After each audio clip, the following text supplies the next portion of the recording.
Welcome to The Explainer. Today we're digging into Lee Strobel's bestseller, The Case for Christ. We're going to follow the trail of a hard-nosed investigative journalist as he sets out to get to the bottom of, well, the most influential figure in all of human history. So let's just start right at the end, because this conclusion is a bombshell. This is what Lee Strobel, a skeptical, award-winning journalist from the Chicago Tribune and a self-professed atheist, wrote after a nearly 2-year investigation. So the real question is, how on earth did he get from there to here?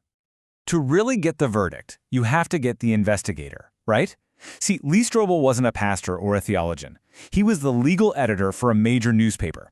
He was trained to find facts, to poke holes in arguments, and to follow the evidence wherever it took him, no matter what. There was this one moment early in his career that really shaped his entire approach.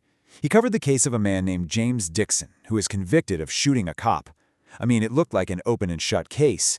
But as Strobel dug deeper, he found that the evidence actually pointed somewhere else entirely, and Dixon was eventually set free. The lesson that stuck with him was huge. You can't just pick the evidence you like. You have to find the one single explanation that accounts for all of it. So what kicks this whole thing off? Well, it was personal. His wife converted to Christianity, and Strobel saw this massive positive change in her, and frankly, it freaked him out. So he decided to do what he did best, use his skills as a journalist to systematically dismantle Christianity, piece by piece, to save his wife. He lined up interviews with 13 top scholars in their fields to get to the truth. All right, so if you're going to start an investigation like this, where do you begin? Same place you would in any legal case. You go to the eyewitnesses. And in this situation, that means the Gospels, the 4 biographies of Jesus. Strobel's big question was this: are these actual reliable historical records, or are they just a bunch of ancient myths? Now, you've probably heard the argument that the stories got twisted over time, like that game of telephone you played as a kid. But Strobel discovered that's a really bad comparison. First-century Jewish culture was an oral culture. Memorization was a highly respected, highly developed skill. We're talking about rabbis who had memorized the entire Old Testament. Plus, a lot of what Jesus taught was in poetic form, which is way, way easier to remember and pass along without errors. Okay, now this is where the documentary evidence just gets kind of wild. When we're talking about ancient copies of the New Testament, scholars have more than 24,000 of them to work with.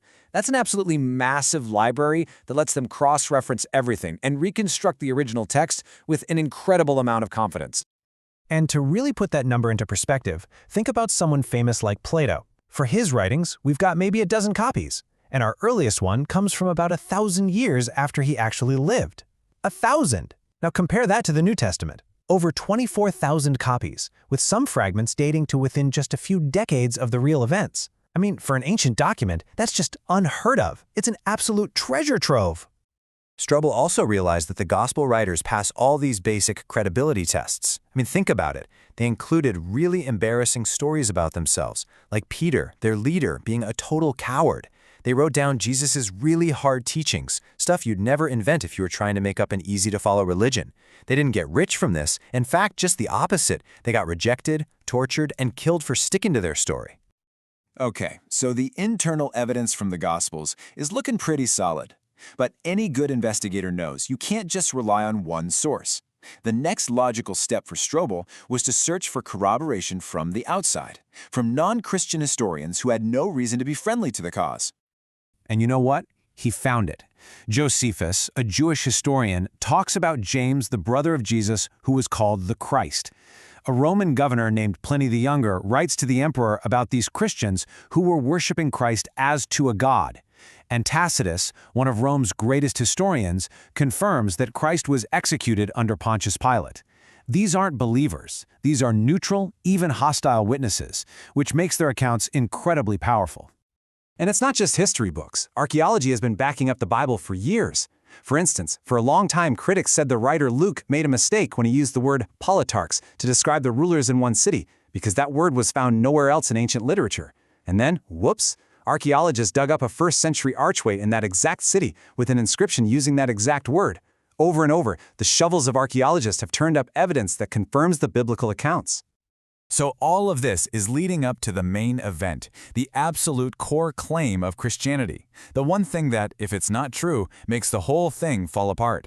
Strobel knew his entire investigation boiled down to this one question: did Jesus Christ actually, literally, rise from the dead? So first things first, you have to eliminate the simplest explanation. It's called the swoon theory. The idea is that Jesus didn't really die, he just passed out from the pain and blood loss, everyone thought he was dead, and then he woke up later in the cool, damp tomb. Plausible? Well, Strobel went to a medical doctor to find out, and the medical evidence is brutal, and it's crystal clear. Roman spikes, about the size of railroad spikes, were driven through the nerves in his wrists. Death on a cross came from slowly suffocating, and that spear thrust into his side, the blood and water that came out, is a clear medical sign that the sac around his heart had been pierced. Medically speaking, there is no way anyone could have survived that. And even if they did, they'd be a bleeding, broken mess, not a triumphant conqueror of death. Okay, so if he died, if survival was impossible, that leads us to the next giant question. What happened to his body? I mean, his followers started shouting from the rooftops that he had risen from the dead in the very city where he was killed and buried. The easiest way for the authorities to shut this whole thing down would have been to just roll out the body and say, see, here he is, case closed. But they never did. Strobel zeroes in on a few core facts that most historians today, even the really skeptical ones, will admit are true. 1. Jesus was buried in a known private tomb belonging to a specific person. 2. That tomb was found empty just days later. In fact, the earliest arguments against Christianity didn't deny the tomb was empty, they just claimed the disciples stole the body.